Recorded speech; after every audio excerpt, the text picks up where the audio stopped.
Well, ain't this a sight?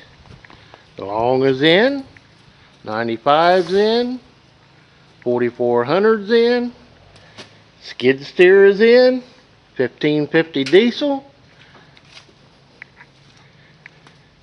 Dad's lawnmower, 1850 diesel, 1550 gas, 1550 utility back there.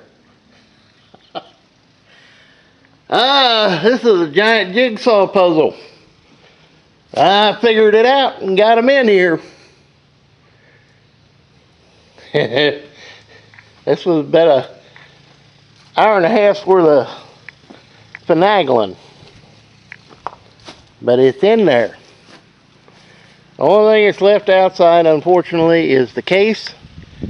I don't have much choice on it.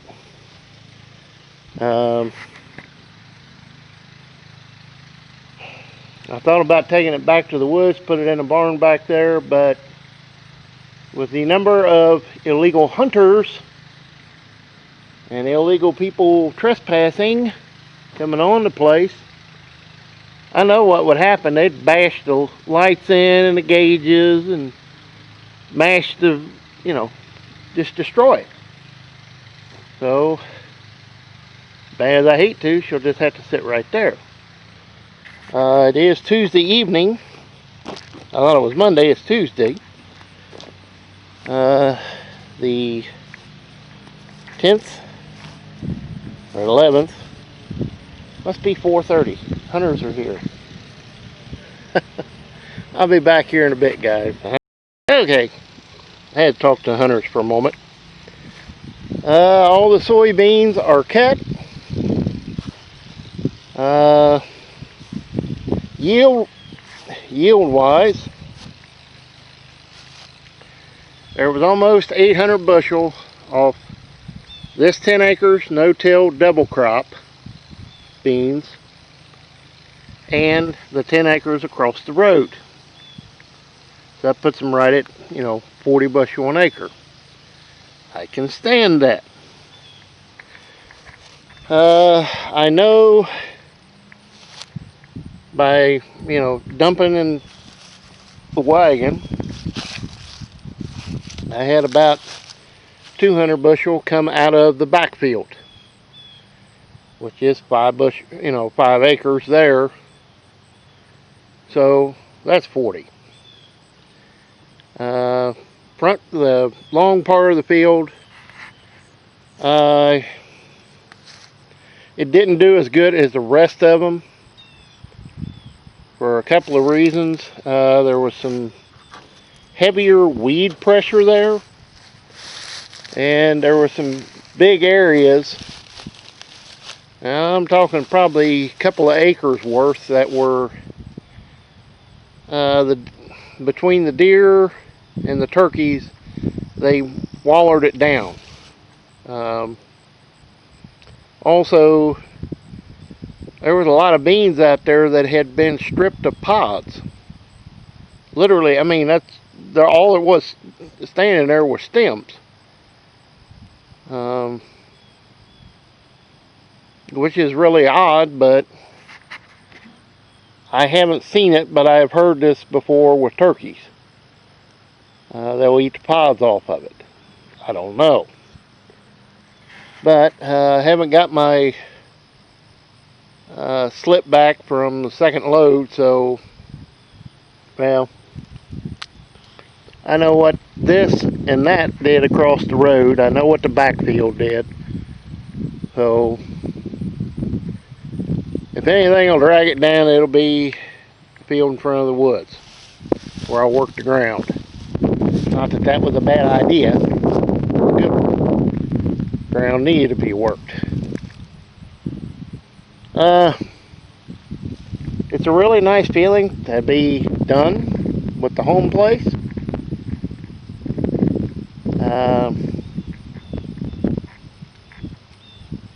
I won't go into the rest of it, but I've got another field. My cousin's going to cut it because he's got another field right beside it. So he's going to take care of that. and it was only 15 acres, so I just have him cut it, being he's right next door. uh, did get the ground across the road disced up. Just hit it once with a disc, just to get the stuff just like this turned under, because in that ground across the road, and it is different soil than what's over here, and I mean it's night and day different. That ground over there, you leave it covered like this and it will not dry. This fares better, but it's in that it'll dry out. May take it a little bit longer than ground a mile from here, but it'll dry out okay.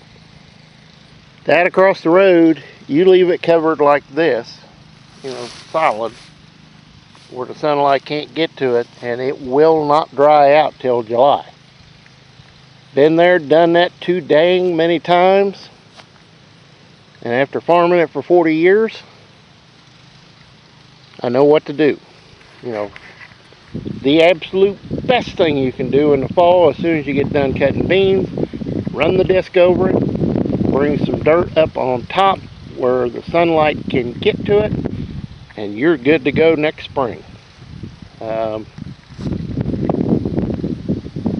It's just literally that simple. And as I've said before, that particular piece of ground is probably one of the hardest to farm there is for the type of soil that it's in it.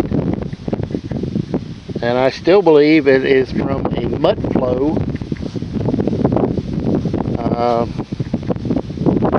still believe there was a creek channel. The actual creek channel ran up through this field, across the road, and back in there. And I believe it was filled by a mud flow in the distant past.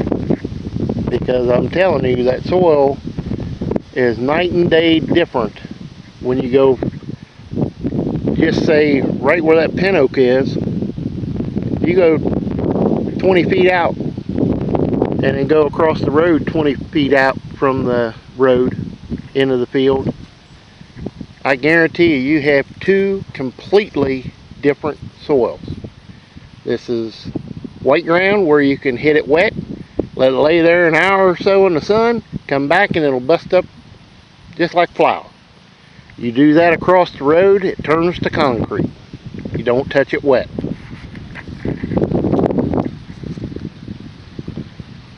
And it's really from about the corner of the field. If you went back to the back corner across 100 feet or so, kind of at an angle, that soil on that side of it is the lighter, fluffier stuff. You get this way, and probably 50, 75 feet from the back fence line in, it changes drastically. You can feel it when you disc. The farther you go, you hit that light stuff and the tractor speeds up. RPM increases. And when you come down the field, it's the same thing. You're rolling along and all at once, bam, it's like you hit the brakes. Engine RPM drops, the speed drops, and it's working. So it's a different type of soil. And I have farmed the ground next to us over there, and it has a little spot of it, like a half circle, just behind the barn, that is like it is across here. But the rest of it is like this soil. That's why I think this is out of a mud flow. It's the only thing that makes any sense. Standing here, if you look across that field over there, One, you can tell it goes up to the far corner,